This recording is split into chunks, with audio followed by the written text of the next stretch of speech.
मणिपुर के हालात कितने मुश्किल हैं। लोग घरों को छोड़कर पलायन करने को मजबूर हैं।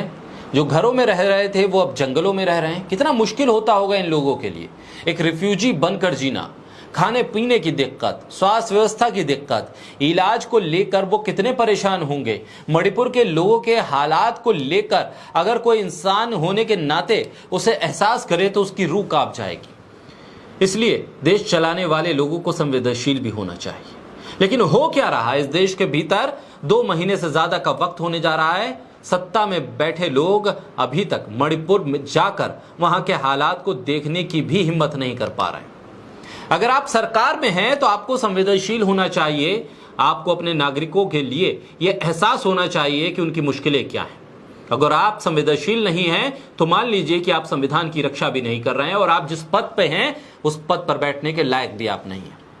बोलता हिंदुस्तान पर मैं हूं आपके साथ मिर्जा शाकिर अली बेग। मणिपुर के साथ अन्याय हो रहा है। मणिपुर जल रहा है। देश की रक्षा करने वाले भारतीय सेना के पूर्व अफसर आंखों में आंसू लेकर सरकार की नाकामियों को बयां करने के लिए मजबूर हैं। मणिपुर में आदिवासी गांव को उपद्रवी जला रहे हैं और लोगों को मार रहे हैं। पिछले 2 महीने से अशांत मणिपुर में बहुसंख्यक मैतेई और आदिवासी कुकी समुदाय के बीच जातीय संघर्ष जारी है। लेकिन मोदी सरकार ने वहां अब तक कोई ठोस कदम नहीं उठाया। मणिपुर के लोग आशंका और डर के साए में जी रहे हैं। विस्थापित लोग शरणार्थी शिविरों में रह रहे हैं। प्रधानमंत्री नरेंद्र मोदी को अब तक ना तो मणिपुर के लोगों के बीच जाने की जरूरत महसूस हुई है और ना ही उन्होंने शांति और विश्वास बहाल करने की अपील की है।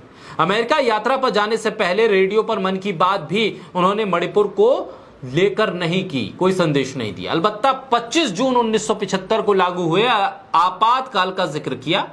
वो कांग्रेस को जरूर कोसते रहे। दूसरी तरफ विपक्ष के नेता राहुल गांधी 2 दिन तक मणिपुर में रहे लोगों के बीच रहे। तमाम भारतीय जनता पार्टी नेता राहुल गांधी पर ही सवाल उठा रहे। मणिपुर पुलिस राहुल गांधी के काफिले को रोक लेती है। बावजूद इसके राहुल गांधी शरणार्थी कैंपों में पहुंचते हैं। राहुल गांधी ने मणिपुर में लोगों से संदेश दिया मोहब्बत का। क्या राहुल गांधी मणिपुर में राजनीति कर रहे हैं? असली सवाल तो यह है कि स्वघोषित राष्ट्रवादी भारतीय जनता पार्टी का उत्तर पूर्व के साथ क्या रवैया है। 7 राज्यों वाले उत्तर पूर्व में भारतीय जनता पार्टी का व्यापक राजनीतिक असर है। असम, त्रिपुरा, मणिपुर और अरुणाचल में भाजपा सरकार हैं, जबकि नागालैंड, मिजोरम और मेघालय में वो गठबंधन की सरकार में शामिल है। इसके बावजूद भी किस तरह की स्थिति है? उत्तर पूर्व की 25 लोकसभा सीटों में से 14 पर भारतीय जनता पार्टी का कब्जा है। लेकिन क्या चुनाव जीतना और राष्ट्रवाद का भोंडा प्रचार ही देशभक्ति है? देश को जानना, उसकी चिंता करना, उसकी बेहतरी के लिए प्रयास करना, प्रयत्न करना, क्या यह असली राष्ट्रवाद नहीं है? थोती नारेबाजी और प्रतीकों से देश संपन्न नहीं होता है। वास्तव में देश के लोगों की खुशहाली, सौहार्द और तरक्की से देश का निर्माण होता है। राष्ट्रवादी पार्टी के सत्ताधीश 2 महीने से मणिपुर में जारी हिंसा और तनाव से बेखबर है। प्रधानमंत्री मणिपुर का मां भी बोलने को तैयार नहीं है। लेकिन दूसरी तरफ चुनावी रैली और कार्यक्रम में आत्म प्रचार के लिए अलग अलग तरह के डायलॉग बोले जा रहे हैं। भावनात्मक मुद्दों को उछाला जा रहा है। नाटकीय अंदाज में रुआंसू हो रहे हैं। पिछले 1 दशक के तमाम सर्वे उठा लीजिए। प्रधानमंत्री नरेंद्र मोदी देश के सबसे लोकप्रिय नेता के तौर पर छाए हुए हैं।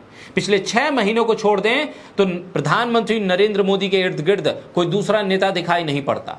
ऐसे में सवाल है कि अत्यंत लोकप्रिय प्रधानमंत्री नरेंद्र मोदी सांप्रदायिक दंगों, आंदोलनों या जातीय हिंसा के समय कोई अपील क्यों नहीं करते हैं?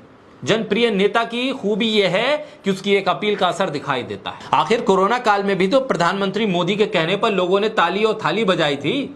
क्या प्रधानमंत्री मोदी मणिपुर के लोगों से अपील करते तो क्या वो नहीं मानते? इस बात का डर है या फिर प्रधानमंत्री की लोकप्रियता को लेकर कुछ और पैमाना तय है? ऐसे में एक पूर्व सेना अधिकारी का रोते हुए जो वीडियो सामने आया है वो बताता है कि मणिपुर के हालात क्या हैं और मणिपुर के लोग कैसी स्थिति से निपट रहे हैं।